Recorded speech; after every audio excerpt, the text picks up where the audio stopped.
എല്ലാ പ്രിയ വിദ്യാർത്ഥികൾക്കും പുതിയൊരിലേക്ക് സ്വാഗതം. കണ്ണൂർ യൂണിവേഴ്സിറ്റി സെക്കൻഡ് അലോട്ട്മെൻറ്റ്, അതായത് ഡിഗ്രി പ്രവേശനവുമായി ബന്ധപ്പെട്ട സെക്കൻഡ് അലോട്ട്മെൻറ്റ് നാളെ പ്രസിദ്ധീകരിക്കും. നാളെ വൈകുന്നേരം 5 മണിയോടെ പ്രസിദ്ധീകരിക്കും.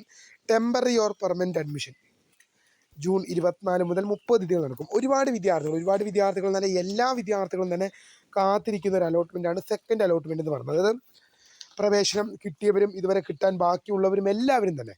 കാരണം സെക്കൻഡ് അലോട്ട്മെൻറ്റിന് ശേഷമാണ് കോളേജിൽ നിങ്ങൾ പ്രവേശനത്തിനായിട്ട് ഡിപ്പാർട്ട്മെൻറ്റുകളിൽ ഹാജരാവേണ്ടത്. നമുക്ക് നോക്കാം, വിശദമായ വാർത്തയിലേക്ക് തന്നെ കിടക്കാം. ആദ്യമായി ടീച്ചർ കാണുന്ന വിദ്യാർത്ഥിനികൾ തീർച്ചയായും മറക്കണ്ട.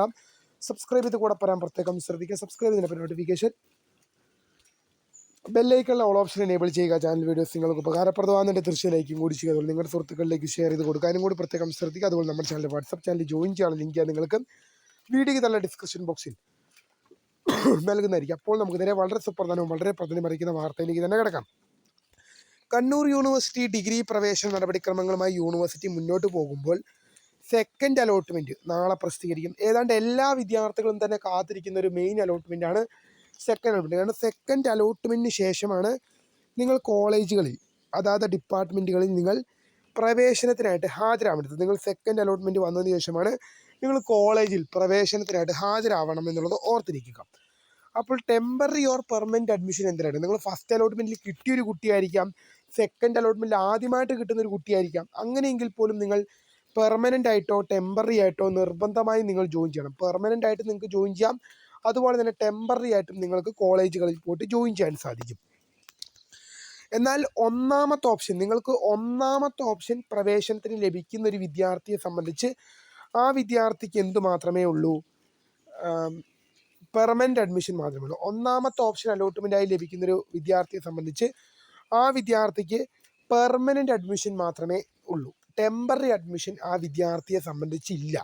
ആ വിദ്യാർത്ഥിക്ക് ടെമ്പററി ആയിട്ട് ഒരു കോളേജിൽ പോയിട്ട് ജോയിൻ ചെയ്യാൻ സാധിക്കില്ല ഒന്നാമത്തെ ഓപ്ഷൻ അലോട്ട്മെൻറ്റ് ലഭിച്ചത്. കാരണം മൂന്നാം അലോട്ട്മെൻറ്റിലേക്ക് വെയിറ്റ് ചെയ്യാൻ ആ വിദ്യാർത്ഥിയെ സംബന്ധിച്ച് ഹയർ ഓപ്ഷൻ ഇല്ല എന്നുള്ളത് ഓർത്തിരിക്കണം.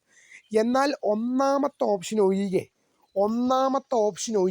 മറ്റേതൊരു ഓപ്ഷനും നിങ്ങൾക്ക് അലോട്ട്മെൻറ്റായി ലഭിച്ചാൽ നിങ്ങൾക്ക് പെർമനൻ്റ് ആയിട്ടും ജോയിൻ ചെയ്യാം, അതുപോലെ തന്നെ ടെമ്പററി ആയിട്ടും ജോയിൻ ചെയ്യാം. ഒന്നാമത്തെ ഓപ്ഷൻ ഒഴികെ മറ്റേതൊരു ഓപ്ഷൻ നിങ്ങൾക്ക് അലോട്ട്മെൻറ്റായി ലഭിച്ചാലും നിങ്ങൾക്ക് ടെമ്പററി ആയിട്ടും കോളേജിൽ പ്രവേശനം നേടാം, അതുപോലെ തന്നെ പെർമനൻ്റ് ആയിട്ടും എടുക്കാം. ഒന്നാമത്തെ അലോട്ട്മെൻറ്റിൽ സീറ്റ് ലഭിക്കുകയും രണ്ടാം അലോട്ട്മെൻറ്റിന് വേണ്ടി വെയിറ്റ് ചെയ്യുന്ന വിദ്യാർത്ഥികൾക്ക് ഡയറക്റ്റ് അലോട്ട്മെൻറ്റ് മെമ്മോ പ്രിൻ്റ് എടുക്കുകയും അലോട്ട്മെൻറ്റ് മെമ്മോയിൽ പ്രതിപാദിച്ചിരിക്കുന്ന ഡേറ്റിൽ കോളേജിൽ പ്രവേശനത്തിനായിട്ട് ഹാജരാക്കാം. ജൂൺ 24 മുതൽ ജൂൺ 30 വരെയുള്ള തീയതികളിലാണ് കോളേജിൽ അഡ്മിഷൻ നടക്കുക. എന്ന് വെച്ച് ഈ ജൂൺ 24 മുതൽ 30 വരെയുള്ള തീയതികളിൽ ഏതൊരു ദിവസവും ഒരു വിദ്യാർത്ഥിക്ക് കോളേജിൽ പോകാൻ സാധിക്കില്ല. ജൂൺ 24 മുതൽ 30 വരെയുള്ള തീയതികളിൽ ഏതൊരു ദിവസവും ഒരു വിദ്യാർത്ഥിയെ സംബന്ധിച്ച് കോളേജിൽ പോയി ജോയിൻ ചെയ്യാൻ സാധിക്കില്ല. നിങ്ങളുടെ അലോട്ട്മെൻറ്റ് മെമ്മോയിൽ ജോയിനിങ് ഡേറ്റ് എന്ന് പറഞ്ഞ് ഒരു ഡേറ്റ് കാണും. അലോട്ട്മെൻറ്റ് മെമ്മോയിൽ ഏത് ഡേറ്റിലാണ് നിങ്ങൾ കോളേജിൽ ഹാജരാവേണ്ടതെന്നുള്ളത് കൃത്യമായി രേഖപ്പെടുത്തിയിട്ടുണ്ട്. കൃത്യമായി നിങ്ങൾ കോളേജിൽ ഹാജരാവേണ്ട ഡേറ്റ് നിങ്ങളുടെ അലോട്ട്മെൻറ്റ് മെമ്മോയിൽ കൃത്യമായി പ്രതിപാദിച്ചിട്ടുണ്ട്. ആ ഡേറ്റിലാണ് നിങ്ങൾ എന്ത് ചെയ്യേണ്ടത്? കോളേജിൽ പ്രവേശനം കണ്ടുപിടുക. ആ ഡേറ്റിൽ മാത്രമേ നിങ്ങൾക്ക് കോളേജിൽ പ്രവേശനത്തിനായിട്ട് പോകുന്നുള്ളൂ.